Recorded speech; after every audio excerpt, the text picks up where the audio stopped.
토지를 구매하거나 부동산을 담보로 돈을 빌리려고 하는데 본인이 직접 상대방과 거래를 하기 어렵다면 민법에서 규정하는 대리 제도를 활용할 수 있다. 대리 제도란 본인을 대리할 권리를 가진 대리인이 본인 대신에 법률 행위를 하고 그때 발생하는 법률 효과를 본인에게 귀속시키는 제도이다. 예를 들어 A가 집을 지을 땅을 사라고 B에게 위임장을 써주면 B는 A의 대리인이 되어 A의 이름을 계약의 상대방인 C와 매매 계약을 체결할 수 있다. 이때 A는 매매 계약의 본인으로서 C에게 토지 매매 대금을 지급할 의무를 지고 토지 소유권의 이전을 청구할 권리를 갖는다.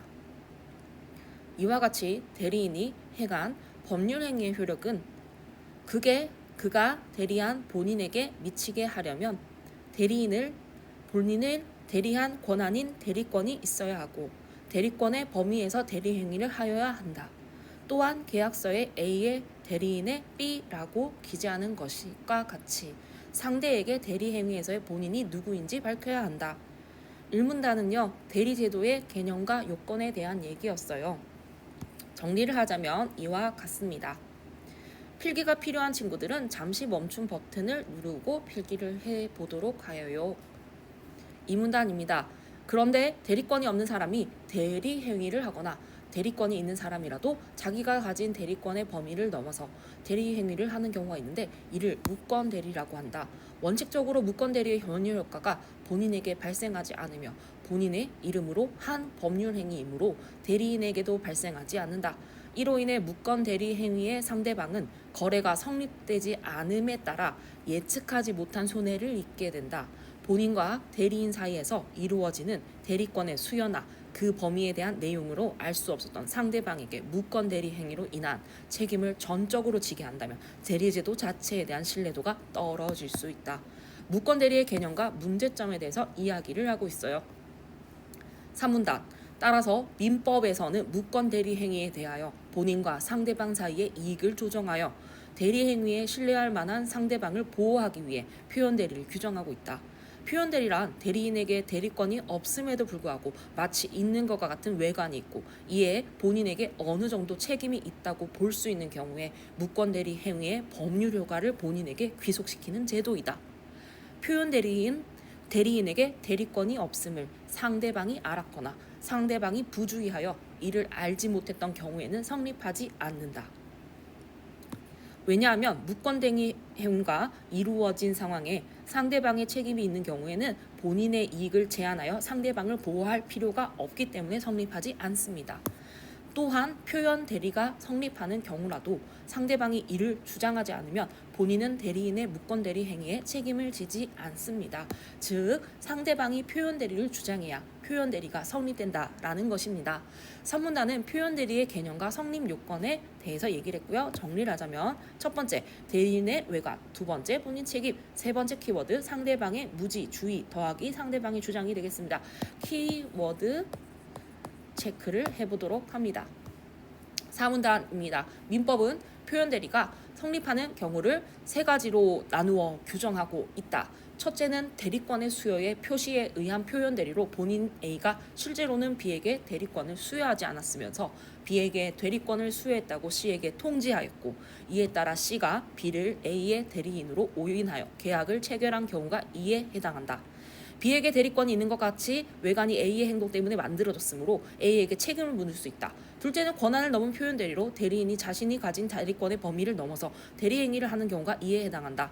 예를 들어 B가 토지 담보를 보고 돈을 빌릴 수 있는 대리권을 가졌음에도 C에게 토지를 파는 대리 행위를 하였다면 권한을 넘은 표현 대리가 성립할 수 있다. 이때 대리인이 실제로 가진 대리권을 기본 대리권이라고 하는데 권한을 넘은 무권 대리 행위가 표현 대리로 인정되지 않아도 기본 대리권의 범위에선 본인에게 효력이 있다. 특히 권한을 넘은 표현 대리는 해당 대리 행위 당시에 대리인이 필요한 서류를 모두 맞추는 것과 같이 상대방이 대리인에게 대리권이 있다고 믿을 수밖에 없었던 이유가 있어야 성립된다.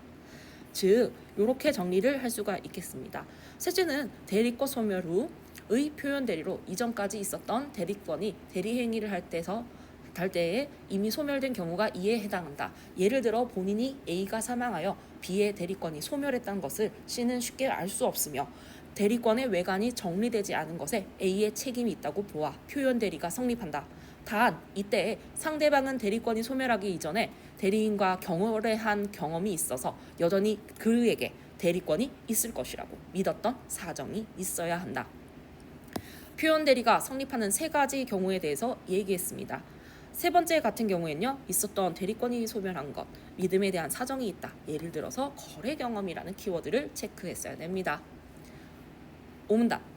한편 무권 대리 행위는 표현 대리가 인정되지 않아도 본인이 추인을 하면 처음부터 정당한 대리권이 있었던 것 같은 법률 효과가 생긴다. 표현 대리가 인정되지 않고 본인의 추인도 받지 못한 경우에 무권 대리 행위를 행한 대리인은 상대방의 선택에 따라 계약을 이행하거나 손해를 배상해야 된다. 하지만 이때에도 대리인에게 대리권이 없음을 상대방이 알았거나 상대방이 부주의하여 이를 알지 못했다면 대리인에게 책임을 물을 수가 있다. 오문단은 무권 대리 추인과 대리인의 책임에 대해서 이야기하고 있습니다.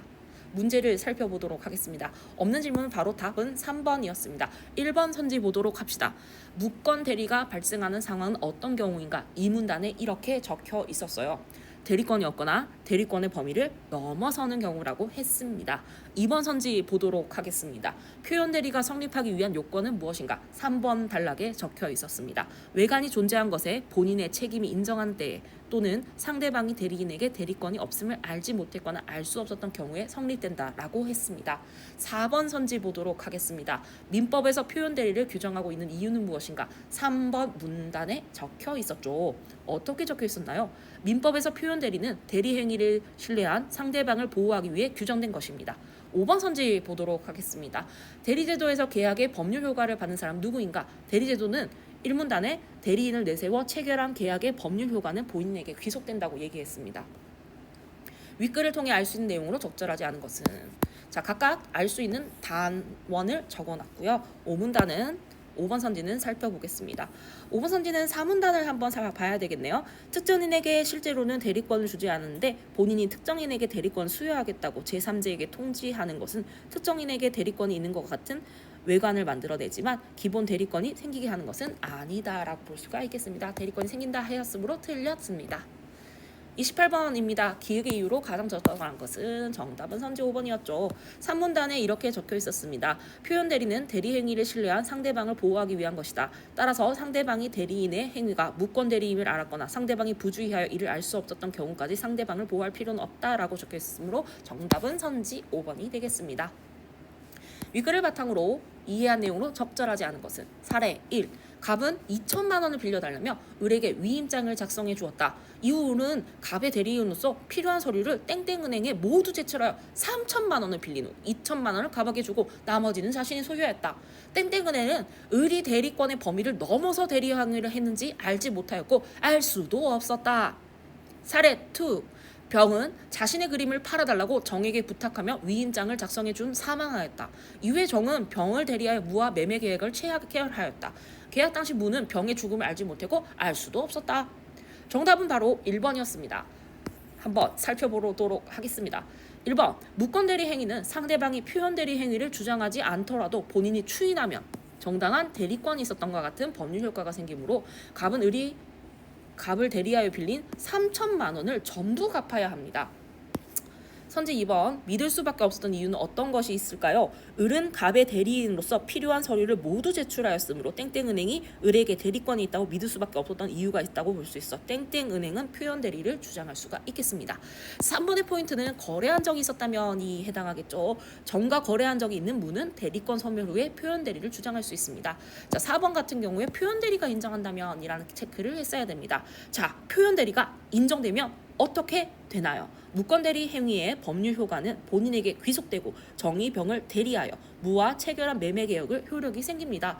여기서 무는 매매 대금을 지급한 의무를 지고 그림의 소유권 이전을 청구할 권리를 지니게 되겠죠. 선지 5번입니다. 4문단을 살펴보면 되겠습니다. 을은 갑을 대리하여 2천만 원을 빌릴 수 있는 대리권을 가지고 3천만 원을 빌린 무권 대리 행위를 정은 병의 죽음으로 대리권을 소멸한 후에 무권 대리를 하였다라고 볼 수가 있겠네요. 자, 이제 어휘 문제입니다. 문맥상 A는요. 갑, 기온, 수준, 형세 따위가 낮아지거나 내려가다 라는 뜻이 되겠습니다. 정답은 1번이었고요. 2번부터 5번까지 왜 안 되는지 한번 살펴보도록 하겠습니다. 겨울에 감기가 떨어지다는 것은 병과 습관이 없어진다. 빗방울이 떨어진다는 것은 위에서 아래로 내려진다. 나는 침대에 눕자마자 잠에 떨어진다는 것은 처지에 빠진다. 식당은 본관과 조금 떨어져 있는 곳에 있다. 일정한 거리를 두고 있다라는 뜻이 되겠습니다.